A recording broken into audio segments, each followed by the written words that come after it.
What's going on, everybody? I'm back with another video. This video is going to be looking at one of the biggest upsets in recent Champions League times between Real Madrid and Sheriff.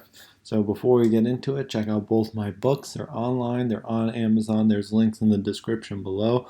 Also, be sure to check out Keyframe. It's how I made this video. But let's get right into the video. So Real Madrid built from the back using a 4-3-3. And for the first part of the game, they went with one holding midfielder and one box-to-box midfielder. So this often saw Casemiro being the single pivot, and although Sheriff didn't drop off completely into their low or mid block right away, they did use a 4-2-3-1 or a 4-1-4-1 in their high block to get pressure on Real Madrid's initial build-up, so not allowing them free progression and prioritizing creating numerical equality and man orientation to block off the central corridors. So this forced Real Madrid to build through wide areas, and through Real Madrid's movement, Sheriff also adapted their shape to maintain a high level of spatial control in these dangerous central areas. So we see now going from a 4-1-4-1 that we just saw in their high block, we now see Sheriff taking up more of a 4-4-2 with a very staggered midfield four and a cheating wide midfielder on the weak side. So because of the lack of access Real Madrid have to Eden Hazard in this possession, this allows the wide midfielder to go a bit higher and gain access to the first line of Real Madrid's build-up. And with Real Madrid using deep fullbacks, this cheating of the wide midfielders is crucial for them maintaining an adequate level of pressure on the first line of Real Madrid's build-up. And the use of cover shadows and spatial orientation was crucial for Sheriff to maintain control over these inverting players of Real Madrid, as well as a player like Karim Benzema dropping deeper as the number 9. So it put a lot of pressure on the back four and midfield four of Sheriff to know when to step and track a player dropping deeper, as we see here with Benzema being passed on to the midfielders, versus when they should hold their line.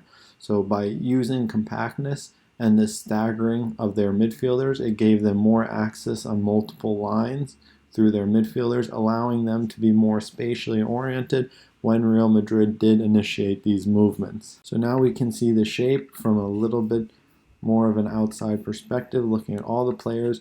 Our staggering number 9 and 10 in our 4-2-3-1 or our 4-4-2, our heightened wide midfielders, and our two defensive midfielders shifting across the midfield. And now we can see that the Sheriff players are creating multiple access and putting the Real Madrid more advanced players, or their midfielders of Casemiro, Eden Hazard, and their box-to-box midfielder. They're positioning themselves between these players to create multiple access points as they shift across. And now we see Benzema taking up a higher position and the central defender of Sheriff's jumping, because there's no threat now in behind from wingers or advanced midfielders, giving the central defender freedom to jump with Benzema and take away the advantage Real Madrid are trying to create with their numerical overload through the left-hand half space on the strong side. Now we see one of the adaptations of the Sheriff 4-4-2 or 4-2-3-1 with their 4-1-4-1, and this primarily became situations based on the instances of the match. So by leaving with a lone holding midfielder for Sheriff, he was then able to shift across and create access on each side in the half space depending on which advanced player had access to the ball. It also gave them more direct access to the holding midfielder of Casemiro through one of their attacking midfielders. And then finally, it gave them more access to the first line and gave them a little bit more freedom to jump from the central midfield position and press one of the two central defenders. But where it left them a little bit exposed between the lines, which if Real Madrid were able to progress past the midfield, could have left Sheriff exposed, and which is why they kept constantly changing their shape and primarily went with two holding midfielders throughout most of the game. So now as we see later in the match when Toni Kroos and Luka Modric came on, these two players found themselves occupying deeper positions primarily to try and get on the ball with adequate space to take advantage of their on-the-ball qualities and pick passes out from deeper positions. So this left them in an inefficient structure because of how many players they committed to the first line of build-up, and it actually played into Sheriff's hand because it gave their midfield a little bit more room for error because there was less players occupying these spaces between the lines, allowing the wide midfielders to jump and create more pressure higher up the field and create play further from their goal. So now as we move into the low block, this was probably their situation of their most drastic change. They started the match in a 4-4-2, often went to a 5-4-1, and then later in the game we saw them take up a 5-3-2 to give them more control over central areas. But here we have their 4-4-2, allowing them to jump out as the possession is shifted across for Real Madrid.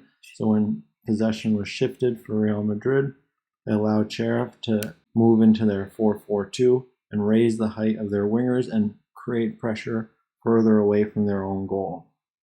As we said, in the low block, Sheriff had the biggest range of variability in their shape, which often came through the wide areas when they were tracking the players of Real Madrid in these areas, and they would often come deeper in line with the back four, creating this back five. But in this situation, because of the low positioning of the Real Madrid player, their 4-4-2 remains intact, and we also see that they go with a little bit different marking system with numerical equality at the back, and that's primarily due to the high level of compactness in the low block. So having a +1 numerical superiority in this area isn't as important as it is controlling the space in front of these players, so they limit access of entry passes into these areas. So without access to the ball, the players that are occupying the Sheriff central defenders aren't a true threat because there's no access to the ball, and all passing lanes into these players are prevented.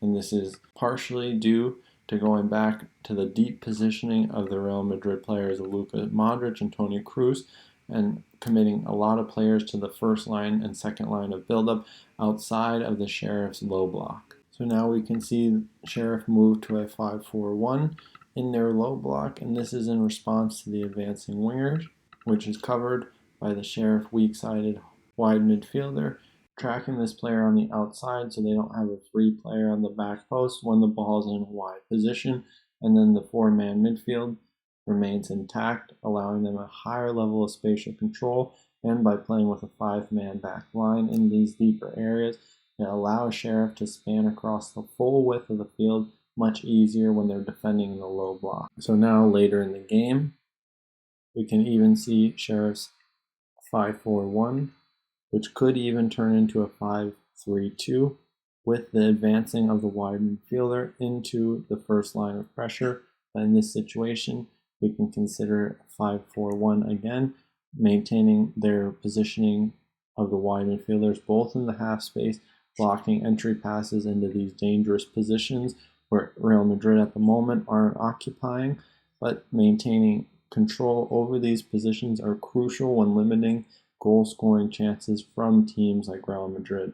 And with wide structures emphasizing the positioning around these half spaces and these areas of danger, it's important to keep a high level of spatial control over these areas, even if they're not directly occupied in that moment. So now for Sheriff's build-up, they built from their 4-2-3-1 with their fullbacks creating the width in their offensive structure.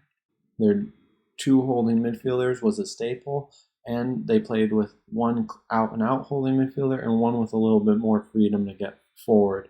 Now for their wide midfielders, they often tucked into the half space, giving them a better position to make inverted runs and runs in behind to attack directly, and with their 9 and 10 interchanging their position, also threatening in behind while still primarily dropping deeper. So this could give them an overload between the lines and in dangerous areas moving forward, allowing them to progress the ball via a more direct route.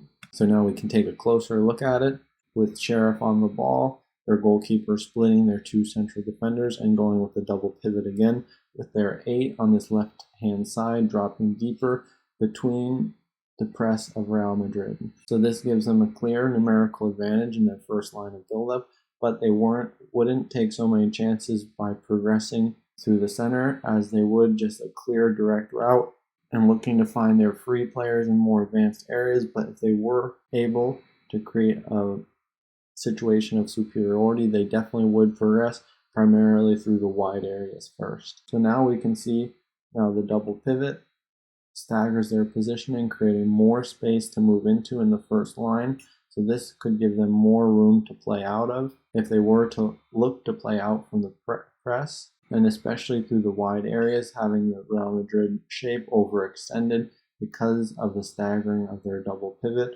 and by committing more players to the first line of the Real Madrid press. This would then free up players like the stagger holding midfielder in more advanced positions. So now we can look at the narrow positioning of the wide midfielder and the players running in behind for Sheriff while dropping deeper. So this overload on the weak hand side gave them numerical superiority when making these runs into deeper positions. But the big thing was creating this back three when they entered the midfield third, so it gave them more stability in case of a loss of possession. It also allowed them to progress via the half space and look to try and pull out a Real Madrid player from the midfield third, and then giving them more space between the lines to move into, or just threatening behind from this midfield position.